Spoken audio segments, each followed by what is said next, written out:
സ്നേഹമുള്ളവരെ, വിശുദ്ധ വാരത്തോടനുബന്ധിച്ചുള്ള ആഘോഷമായ നഗരി കാണിക്കലെ കുരിശിൻ്റെ വഴിയും ഈ വർഷം ഏപ്രിൽ 3 ദുഃഖവെള്ളിയാഴ്ച ഉച്ചകഴിഞ്ഞ് 4:15 മണിക്ക് ആരംഭിക്കും. ടൗൺ മുഴുവൻ ചുറ്റിയുള്ള 69ാമത്തെ കുരിശിൻ്റെ വഴിയാണ് ഇത് എന്നുള്ളതാണ് ഇതിൻ്റെ പ്രത്യേകത. ഈ വർഷം ലാളം പഴയ പള്ളിയും ലാളം പുത്തൻ പള്ളിയും സംയുക്തമായിട്ടാണ് ഇത് നേതൃത്വം നൽകുന്നത്. ഈ കുരിശിൻ്റെ വഴി ആരംഭിച്ചിട്ട് 69 വർഷങ്ങൾ തികയുകയാണ്. അന്ന് ലാളം പഴയ പള്ളി വികാരിയായിരുന്ന പുണ്യസ്മരണാർഹനായ അബ്രഹാം കൈപ്പിളാക്കിലച്ഛനാണ് ഈ ആഘോഷമായ കുരിശിൻ്റെ വഴിക്ക് നേതൃത്വം കൊടുത്തതും ആരംഭിച്ചതും.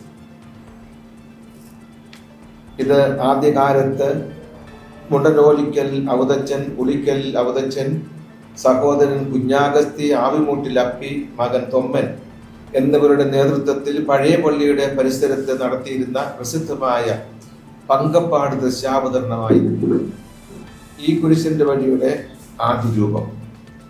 തടിയും ചിരട്ടയും ഉപയോഗിച്ച് നിർമ്മിക്കപ്പെട്ടതും ചരടുകളാൽ നിയന്ത്രിക്കപ്പെട്ടതുമായ രൂപങ്ങൾ ഉപയോഗിച്ച് കുരിശിൻ്റെ വഴിയുടെ ഓരോ രംഗവും പുനരാവിഷ്കരിച്ചിരുന്ന അപൂർവമായ കലാരൂപമായിരുന്നു പങ്കപ്പാട് ദൃശ്യാവതരണം. സംസ്ഥാനത്തിൻ്റെ വിവിധ ഭാഗങ്ങളിൽ നിന്നായി ജാതിമത ഭേദമന്യേ അനേകായിരങ്ങൾ എത്തുകയും ജനവാഹുവിന്റെ നിയന്ത്രണാതീതമാവുകയും ചെയ്തപ്പോൾ 1958 ലാളം പഴയ പള്ളി വികാരിയായിരുന്ന ഫാദർ അബ്രഹാം കൈപ്പിളാക്കിലച്ഛനാണ് പങ്കപ്പാട് ദൃശ്യാവതരണം നിർത്തി നഗരി കാണിക്കൽ കുരിശിൻ്റെ വഴി ആരംഭിച്ചത്. കുരിശിൻ്റെ വഴിയുടെ 14 സ്ഥലങ്ങളിലും നടത്തിയിരുന്ന വികാരസാന്ദ്രമായ പ്രസംഗങ്ങൾ കേട്ട് കണ്ണീരണിഞ്ഞാണ് അക്കാലത്ത് ആളുകൾ കുരിശിൻ്റെ വഴിയിൽ സംബന്ധിച്ചിരുന്നത്. ഇപ്പോൾ കുരിശിൻ്റെ വഴിയുടെ പ്രധാന 5 സ്ഥലങ്ങളിലാണ് സന്ദേശങ്ങൾ നൽകുക. ഈ വർഷത്തെ കുരിശിൻ്റെ വഴിക്ക് നേതൃത്വം നൽകുന്നത് പഴയ പള്ളി വികാരിയച്ഛനും പുത്തൻപള്ളി വികാരിയച്ഛനുമാണ്. സന്ദേശം നൽകി പ്രസംഗങ്ങൾ നടത്തുന്നത് reverend father Joseph Arimattam, Pala രൂപത ഇവാഞ്ചലൈസേഷൻ ഡയറക്ടറാണ്. 2 പള്ളിയിൽ നിന്നും പ്രാരംഭ പ്രാർത്ഥനകൾ നടത്തി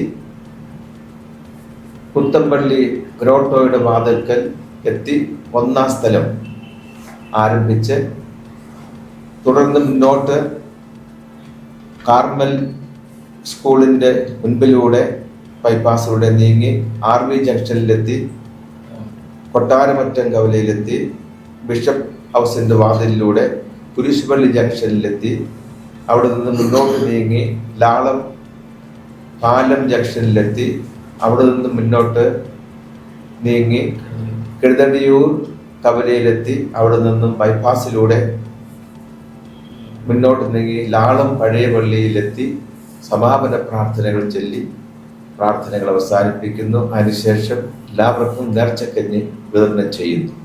ഇങ്ങനെയാണ് ഈ വലിയ കുരിശിൻ്റെ വഴിയുടെയും നഗരി കാണിക്കലിൻ്റെയും കാര്യങ്ങൾ ക്രമീകരിച്ചിരിക്കുന്നത്. ഏവർക്കും സ്വാഗതം. 2 പള്ളിയും കൂടി ഒരുമിച്ചാണ് നടത്തുന്നത്. പുത്തൻപള്ളി അതിൽ പഴയ പള്ളി കൊടുക്കുന്ന കുരിശിൻ്റെ വഴിയിൽ പുത്തൻപള്ളിയും സഹകരിക്കുന്നുണ്ട്.